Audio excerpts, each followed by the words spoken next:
Hey guys, how's it going? Today we're going to be working on a few projects here in the greenhouse and also in the studio, just small things. Basically watering, a little bit of repotting, and some project cleanup. And it's raining. I don't know if you can hear that. It's gorgeous. It sounds beautiful.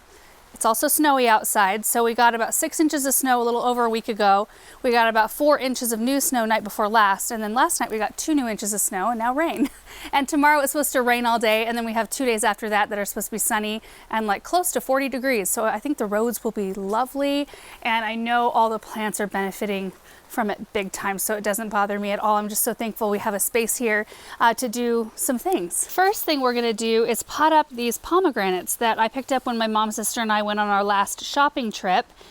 Found these in Boise, and I was just so excited to get a hold of them. I don't know a whole lot about pomegranates. Nothing really from experience, only from what I've read. I've wanted to get my hands on this variety for last couple of years, and so when I saw them, I leapt at the opportunity because they're such cute plants. They are a zone 7 through 10 though, so we are a zone 6. They have to winter over here in the greenhouse, and it says, I did some reading on this specific variety, and it says, you know, if you have them in containers, because this variety is good for containers, it stays a lot smaller than traditional varieties.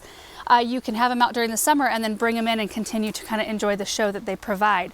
They bloom bright, kind of bright orange dangling blooms in the summertime, and then they have little pomegranates on them, which they are technically edible, but this variety in particular they're not huge, and the seeds, I guess, are just on the sour side. But the fruit lasts for a really long time on the plant and look really pretty. Also, Russell. So look at these plants. Well, maybe, how about you back up just a little bit, Russell? They're little itty bitty right now. They grow 3 to 4 feet tall and wide, and they stay smaller if you keep them in a container. Okay, dude, I can't, you're distracting me. But look at these little fruit. They are so cute. And you can see on the tag what the color of the fruit, or the flowers rather, look like in the summertime. These do have hard water damage on them, which, you know, that's okay. They'll grow out of that. And then you can see on this one is already split. So this one we could remove from the plant. In fact, let's take a look here. Kind of interested. Sour, they say. Let's try it. Oh, yep. Ugh. No.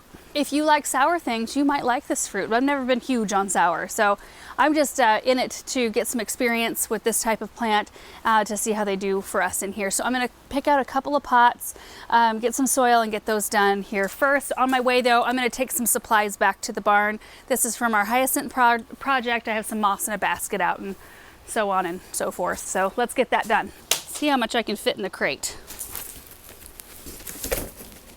1 box.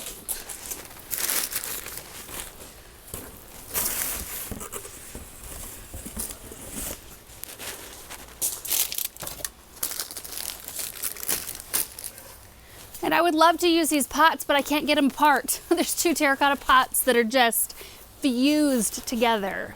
I'm afraid I'm gonna have to break one of them. Sacrifice one. All right, well, take those back.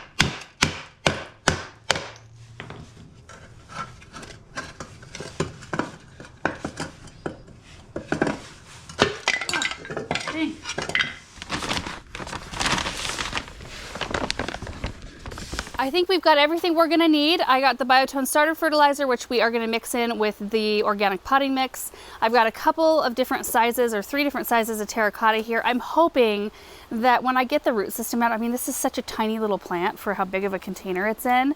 We might be able to fluff some of the soil off and get one to fit in this container here. I'm not sure. They may end up both in these right here, and I've got my cup of coffee. While we were gathering, it did start to rain a little bit harder outside. I don't know if you guys can see that, but it's beautiful outside today. it's not quite as cold as it has been. So I understand with these pomegranates that they are quite drought tolerant once they're established, but you do want to, when you put them in containers, they act differently than they do in the ground. So you want to err on keeping their roots slightly damp, but not ever wet or bogged down with water, which is kind of everything, most everything that we're putting in containers, especially when we're not bumping them up into much larger containers, which I'm not sure if you want to do that with these. You don't typically want to bump plants up too much in pot size, but the tops are just so small on these, it would look awkward if I put them in larger pots anyway. So they do like free draining soil, and they like it to be rich in organic matter. So I think we'll be good with the organic potting mix and the starter fertilizer. So I just think we need to get into these, see what the root systems look like, and get them potted up. Okay, let's see how these look.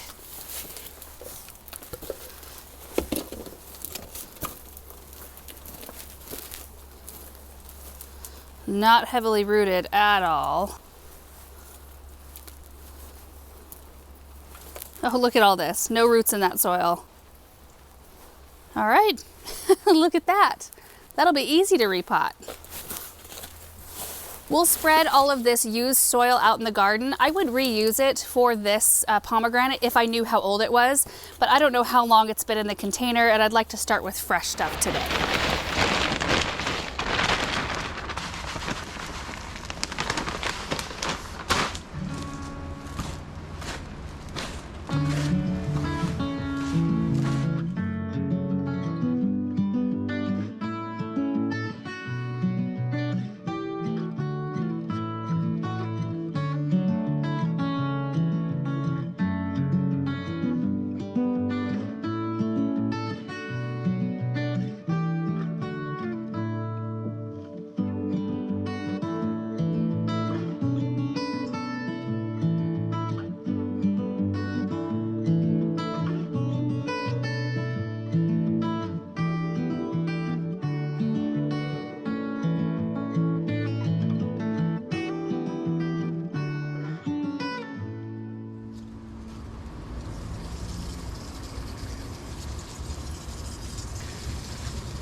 Potted, watered in. I ended up planting some coral carpet sedum in the third pot I brought out here, and I watered everything else while I was at it. There's not a whole lot in here, mostly just things left over from fall containers that I didn't end up using.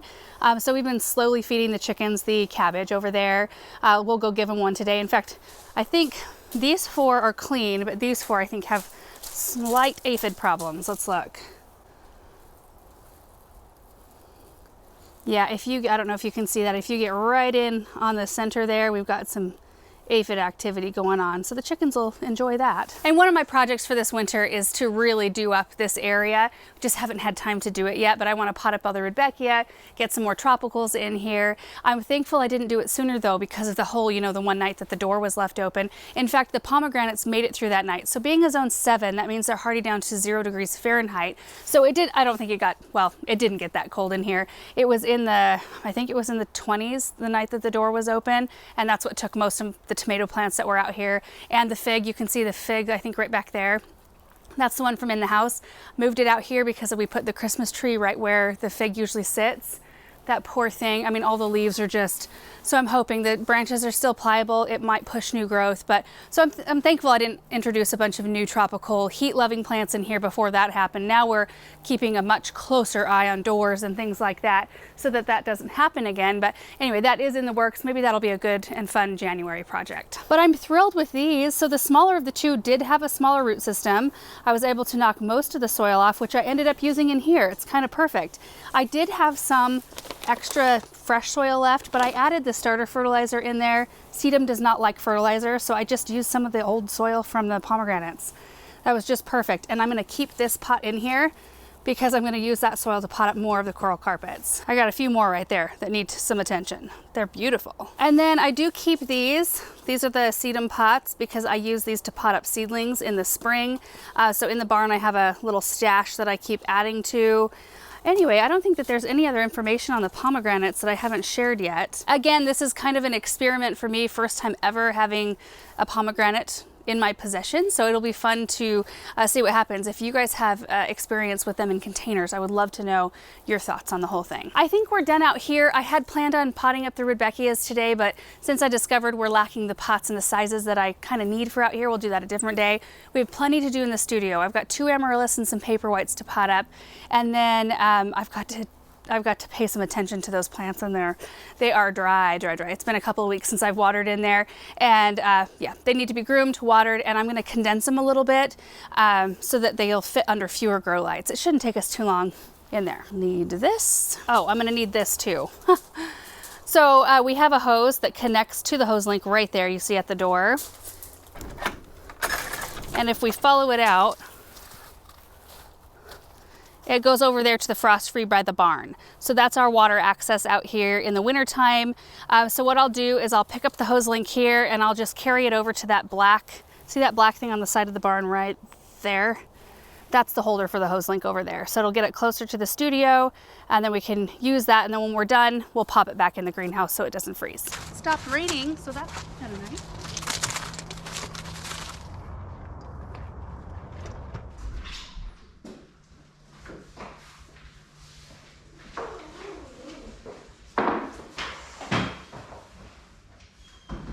Quick look at the studio before we start in on our project. It's pretty clean in here right now, which is so nice. I mean, this is where we do a lot of our indoor filming. So of course there's a lot of gear, a lot of Aaron's supplies right there, but otherwise we have grow lights everywhere in here. There's the garage door, which I love to have open on more mild days, let in all the light in the air. We've got 2 of the medium bamboo LED grow light gardens here, stacked one on top of the other. There's a mini right there, like a countertop style one we can bring inside and do some herbs or something like that, which would be fun. We've got a cat who wants in, Russell. Oh, this is really cool too. I'm not sure the name of this, but Gardener Supply sent this out. It's like a drying rack for herbs or whatever, flowers. I think it's got a really neat look to it.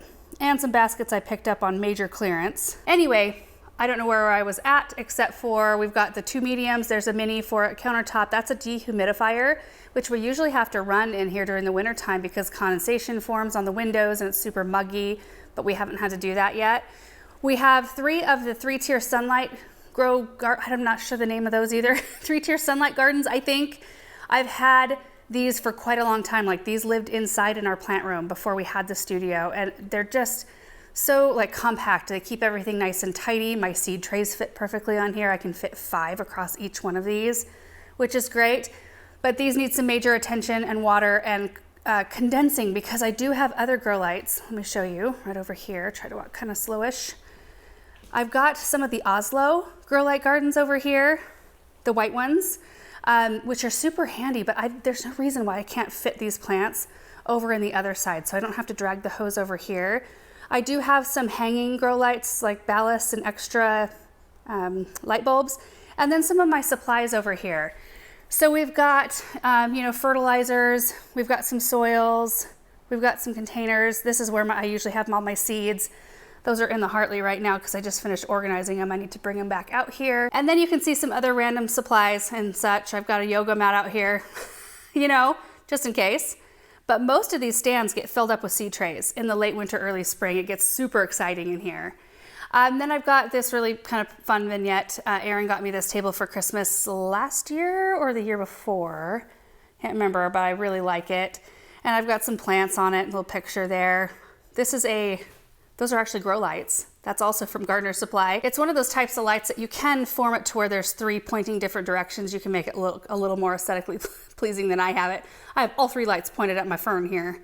Fern's loving its life. It's doing really well. And then standing against the back wall, you can kind of see what's going on here. These big fabric panels are to absorb sound for our audio. It helps a little bit. And we used to have a rug right here, but we found that the rug was just a magnet for dirt. I mean, you can imagine with the kind of things we're doing in here. That did help with sound too, but we would rather have a more tidy floor in here. I think what we'll do first is tackle our amaryllis and paper white project. So let me get these up here. These are gifts, you guys. So I've got 8 of the Earlicheer paper whites right here, and I need to find a container for those. And then I've got 2 pots and 2 amaryllis right here. Look at that bulb. Look at how beautiful that is. That is just a beast. And this is the traditional red lion. I think maybe both of these are. That one does not have a tag, but I remember getting these out of the same bin. So I think we're dealing with 2 red lions here. I'm using the organic potting mix for both of these projects, and they're really easy to pot. I've showed you how to do this before. But the daffodils, these are narcissus or daffodils. The Ehrlichia, it's funny because I planted 100 of these outside, not realizing they are a zone 9 through 11. They came up beautifully though. I planted them in the fall one year.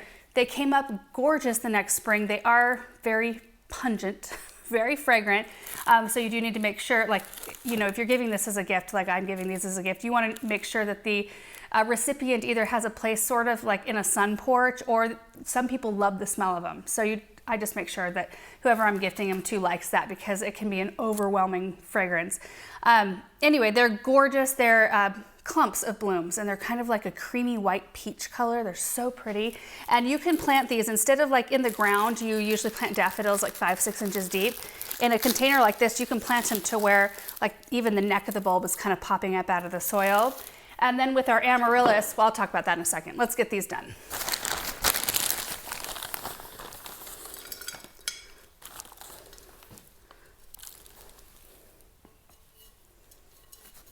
Okay. So see that layer of soil in there? I left just a few inches from the top. And whoops, I'm gonna go through and make sure all these bulbs are good. Some of them you can see the growth point. I don't know if you guys can see like that little greenish white growth point. This one's got a much taller one. But if they don't show that, that doesn't mean they're not going to bloom or, you know, produce growth. This one feels like I can see the bulb, but it looks kind of white. It's firm, but a tiny bit springy. You want to make sure that they're not like rock hard and all shriveled up. That means they're dried out and probably won't grow. And you want to make sure that they're not mushy. 2 things to look out for. So let's just get these arranged here. And you can plant these really close together if you want to. I'm giving them a little bit more space in this arrangement.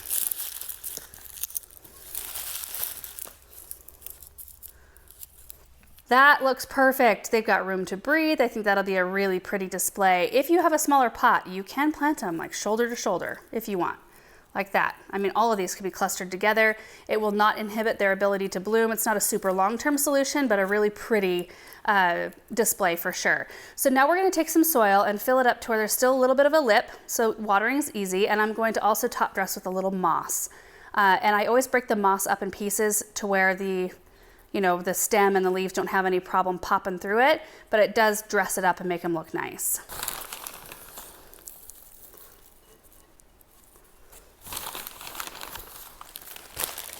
So this is preserved sheet moss, and you see how it comes in chunks like that, which is really handy in a lot of cases. But in something like this, I kind of tear it into smaller pieces and still lay it side by side like it's a sheet. But I want the stem and stuff to not have any problems growing up through it. And that kind of helps.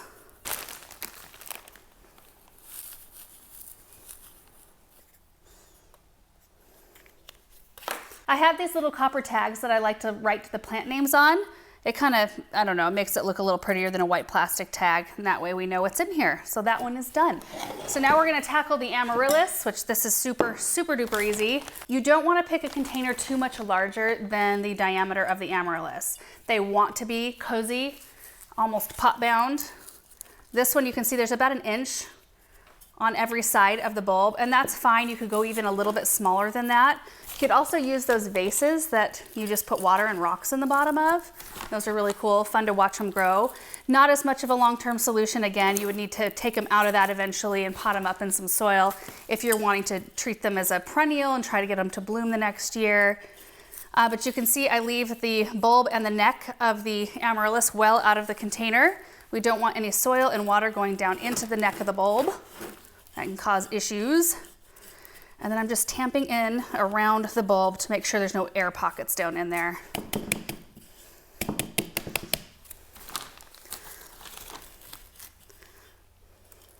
Oh, that's perfect. We leave a lip so it's easy to water, and I shouldn't have put my moss away because I'm going to top dress with that.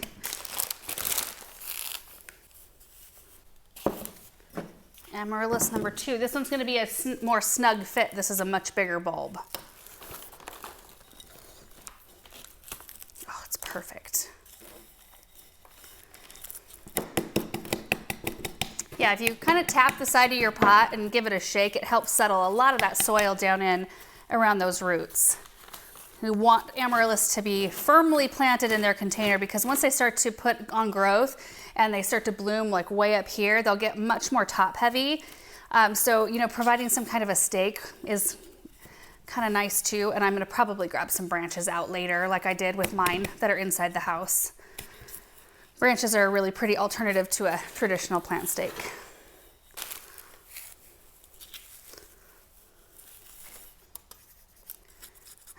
All done. Gotta clean my mess up.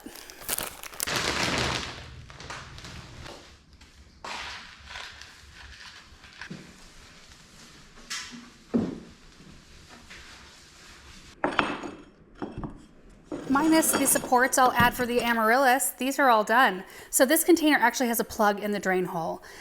So this one you'd have to water very, very sparingly. And if you were gonna, pot something in this outside, you'd probably wanna take the plug out and add a saucer. But it's kind of nice at this point just to kind of have it all contained, especially if it's gonna be inside. And then for these containers right here, I have some of the glazed terracotta saucers. These are so awesome, you guys. I know I've talked about them a lot, but this is the only way I buy terracotta saucers now. Or you can create your own. We have done a video using a bunch of different products to do this because terracotta is porous. And if you put a saucer on a surface, if it's not glazed, that water's still gonna make its way through the saucer and it can ruin your surface, but not with these. Super, super nice. They're usually a couple dollars extra, a couple dollars more than your unglazed terracotta saucers, but worth the extra money for sure. So really happy that these are done. Now we're going to tackle all of these plant shelves. I think what I want to do is get them watered, groomed, and kind of placed, and I'll show you the process, and then we'll go through and do a tour in the end. That way you can see the plants hopefully looking a little better than they look right now. They don't look too bad from backed up, but don't look close. Here we go.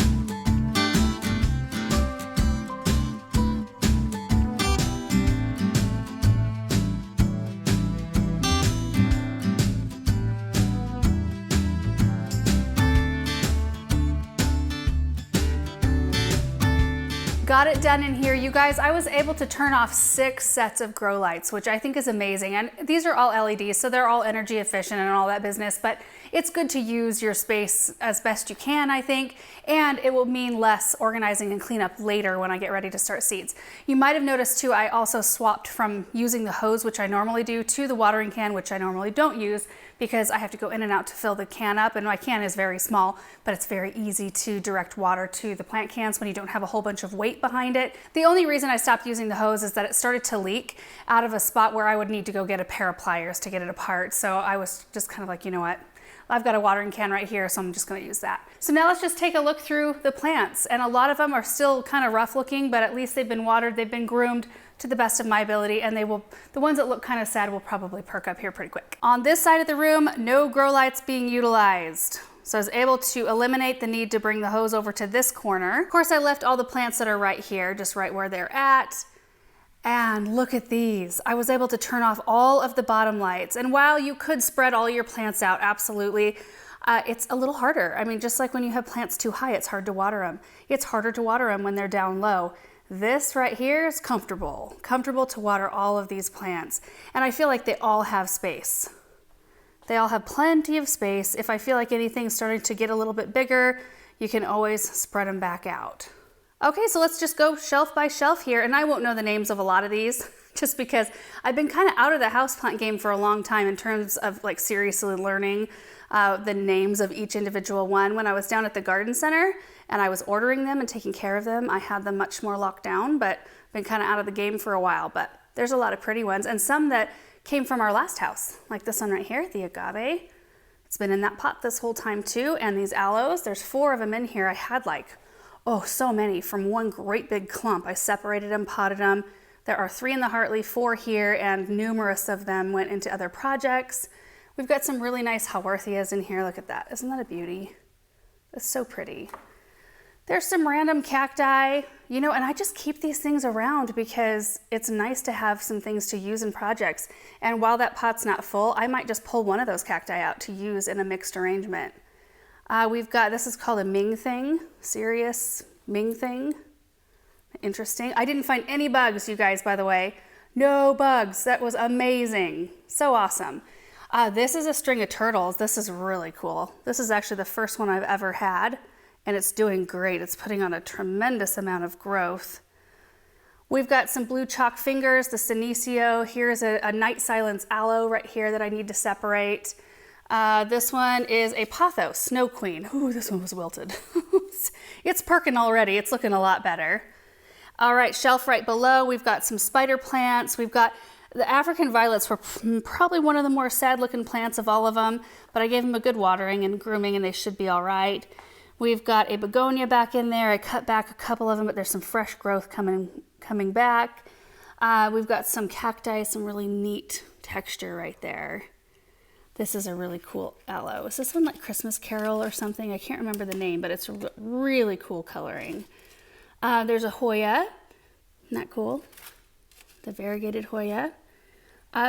More succulents of various varieties. This is cool. Now, do I still have a tag? No, of course I don't. Isn't that awesome? And I really like this Senecio back in here too. Love that color. All right, next shelf here. We've got some, is that watch chain crassula? I planted 4 in there and then they all kind of flop from the center. I need to find one that's more upright and put it right down there in the middle.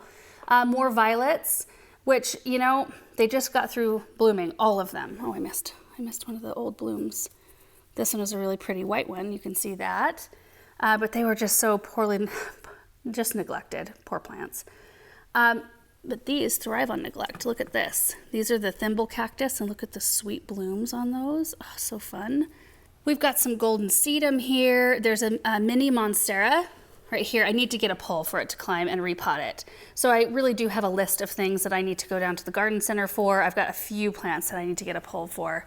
There's another one right there. We've got a Swiss cheese plant that's going like crazy. Really pretty Rex begonia that I had inside and cut completely back, and it's starting to flush out new leaves. And then up top we have a neon philodendron, and that one's doing really well. Nice bright pop of color. Look at this African violet. Oh my gosh. Oh, for crying out loud. I missed some spent blooms. Look at the beautiful color and the fluffy bloom. Oh, it's gorgeous. We have a goldfish plant right back there. More cacti, haworthias. There's a Birkin philodendron right here. Beautiful variegation and color. There's a string of hearts right here. Man, the string of turtles, string of hearts are doing really well in here. Really gorgeous color. We do have an air plant. This one's a Xerographica, which is actually the most drought tolerant of air plants, or one of the more drought tolerant ones, thankfully. We've got a fern that just loves its life in here. It's doesn't say what kind of fern. Oh, there we go. A fluffy ruffle fern. And I actually didn't groom this one because I didn't see it had any dead leaves, but look at how great it's doing. I mean, a fern thriving on neglect. Have you ever heard of such a thing? It's awesome. Next shelf, again, we've got a random assortment, a variegated rubber tree right here. This cactus I've had for probably, let's see, Aaron and I have been married for 16 years, so I've probably had it for 14 years. Isn't that awesome? We've got a string of bananas, it looks like. Doesn't that look like a string of bananas? They're fat bananas, though. This is a ruby necklace right here. Let's see, I don't remember the Othana ruby necklace. This agave I've had for a number of years as well. There's an aloe. Is it Jaws? It's a really crazy looking aloe back there. String of Dolphins was looking super rough, so I cut her back. We'll see what happens. We got Sempervivum, a random assortment of cacti, and then there's our Swiss cheese plant right there, which I propped up so it wouldn't keep falling over. And then the last shelf over here on this wall, we've got spider plants. We've got another fern. I've had this Boston fern for like 3 years. Boston ferns typically just hate it here because we're so dry. And this one has had to be cut back all the way, but it's doing real well in here. Here are some of the violet babies. We did these cuttings this last spring. This tray is a little bit more sad, but there's still growth. They were so dry, like bone dry. So I think they'll be a lot happier now. And there's a couple with like tiny little growth, tiny little leaves, and a couple of cacti that I repotted, cacti and a Haworthia. But these violets are all looking really good. Happy with those. Okay, right over here we have a ZZ plant, cacti that I've had probably 14 years as well, an old man cactus. I need to get it in a different pot. It's been in this Proven Winners pot for a while. I've used this actually in mixed arrangements, and then I take it out and repot it, and then I'll use it again. And they started out really small, and now they have grown quite a lot. And a couple of, are these split leaf philodendrons right here? Is that right? Pfft, I should probably know. I've got 2 of them, and those need some support big time as well and need to be repotted. And then we've got a Dracaena right there. And then over on this side, we've got just more philodendron, right? Is that philodendron or pothos? I don't know. And then over here, we have the zigzag cactus, some other succulents that I just use in mixed arrangements. There's another fern that we've cut back and it's growing. We've got some angel wings, senecio. Anyway, I'm just super happy with how everything condensed and how everything looks, honestly, given the fact that it's just fairly neglected in here. And now that, you know, the rush of fall and Christmas decorating, all of that's kind of done, we'll be able to turn our attention way more to these things. So they should come out of winter looking a lot better than they went into it. And you guys, that is it for today's video. Just like I said, some little projects we needed to get done both in the greenhouse and in here. We'll be back in the greenhouse here pretty soon to deal with those Rudbeckia and a few other things that I'd like to pot up so that they have room to grow and they stay healthy and that sort of thing. Anyway, I hope you guys enjoyed this video. It's always a good feeling when I walk out of this room knowing everything is clean and everything is watered and all of that sort of business. Now I need to do that inside my house. I need to go back through all of my drawers and my cupboards. Last year, I kind of had a resolution to do at least one cupboard or closet or drawer or whatever, one a day until I was done. I got through a good portion of the house before it got too busy and I just couldn't dedicate the time. But I feel like I need to go do it again. Like if everything that I did last year, things just get to be a mess. I don't know if they do in your house or not, but it's just stuff that I don't have the time to keep up on during the growing season. It just kind of gets, you know, pushed to the side, and now we have time to focus on that a little bit more. Anyway, I hope I'm not alone in that. Thank you guys for watching. We will see you in the next video. Bye.